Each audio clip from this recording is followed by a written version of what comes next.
Did you know attaching and bonding with your adopted child is so much more vitally important than it is if you gave birth to them? We're going to talk about the 10 different ways that you can bond with your newly adopted child in today's video.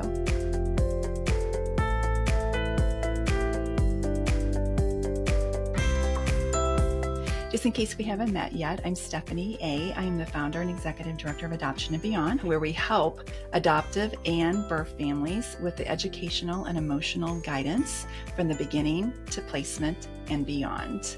Tip number 1 is not to hurry the process. This is going to take time for you and your child to get to know each other.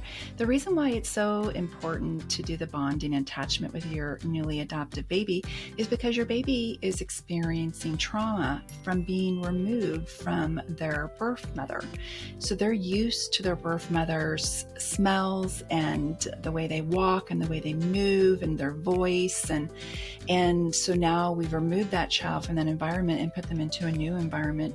So it takes just a little more time to be able to help your child bond to you. So don't rush the process. So number 2, this is going to be a hard one, affection and cuddling. I know it's going to be so easy to be able to cuddle your baby, but just know that when you're doing the attachment and bonding with a newly adopted child is that it's really important for them to be able to keep them with you and to cuddle them with you a little bit more than what you would probably do with a normal baby, just so they get to know the way you walk and the way you smell and the way you sound, and for them to get to know that you are the one who is now going to be taking care of their needs. Number 3, let's talk about co-sleeping. Now, let me be very clear. Does not mean that I think you should put the child in the bed with you. In fact, that's very much discouraged by the Pediatric Academy of Pediatrics. I believe that's what it's called. It's that what I mean by this is sleeping with your child in the same room. So the child has their own bed, which would be like a bassinet, and then having them in the same room with you, which would be the co-sleeping together. This just allows you to be, once again, for the child just to be able to get used to your smells and your sounds, and for you to be there to meet their needs right away in the middle of the night. Now, I'll be the first to admit that this was something that I was not able to do. It's because I am one of these people who just wake up with every little squeak and sound, and I was just not getting the sleep that I needed to be able to be the best parent that I needed to my babies. So I want to encourage you that if you can't do it, that's okay. It's just an idea and a tip. Kangaroo care. So and this is also called skin to skin. This is also another term for it. And you'll hear that term probably a little more now, is that doing skin to skin. So here just recently, I was up at the hospital when a mama was signing her relinquishment paperwork. And I went into the adopting family's room afterwards to do their paperwork. And the dad was there, lounged back with his shirt open and the baby snuggled up against him.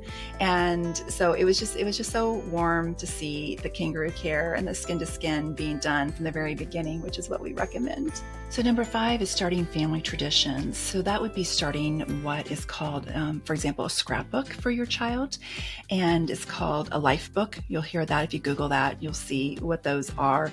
But basically just kind of introducing the child from the very beginning, like when you met the birth parents, and just start from the very beginning, telling their life story.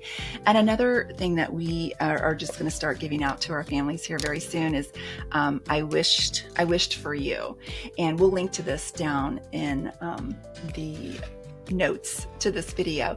But it's a great thing to actually start even before you meet the birth parents. So starting all the way back from the very beginning when you started thinking about adoption, and it's just a really nice journal for your child to be able to look back upon someday.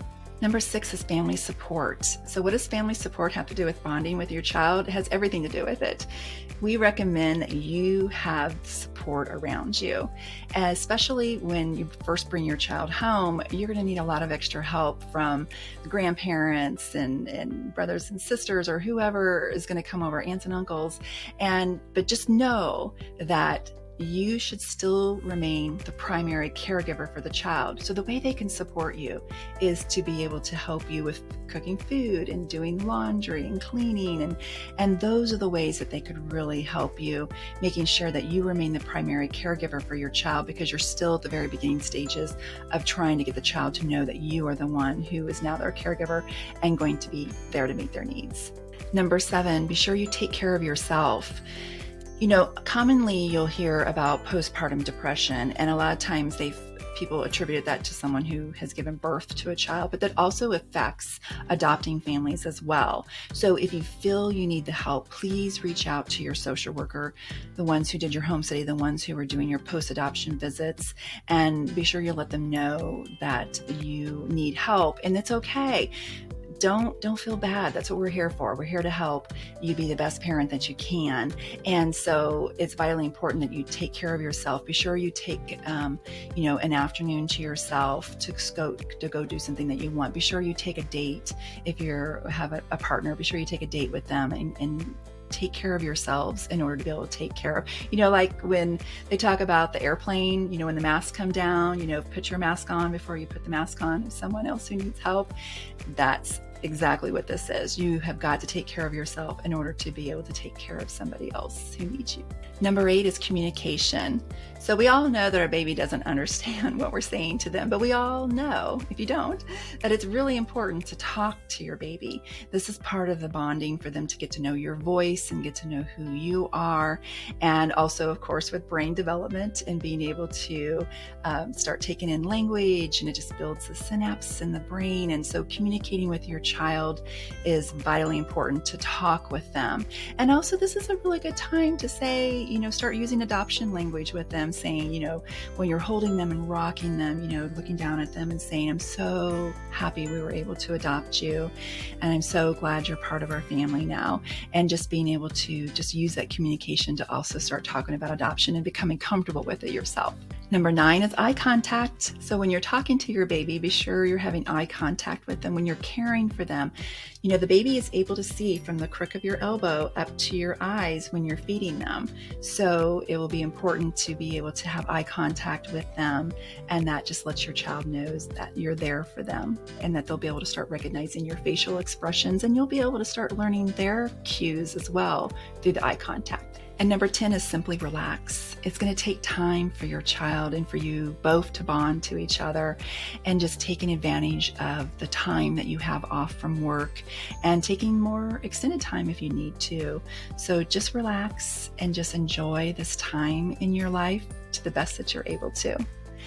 So thank you so much for watching. I want you to rest assured that you are in the right place to expand your family through your unique adoption journey. Thank you again. Bye.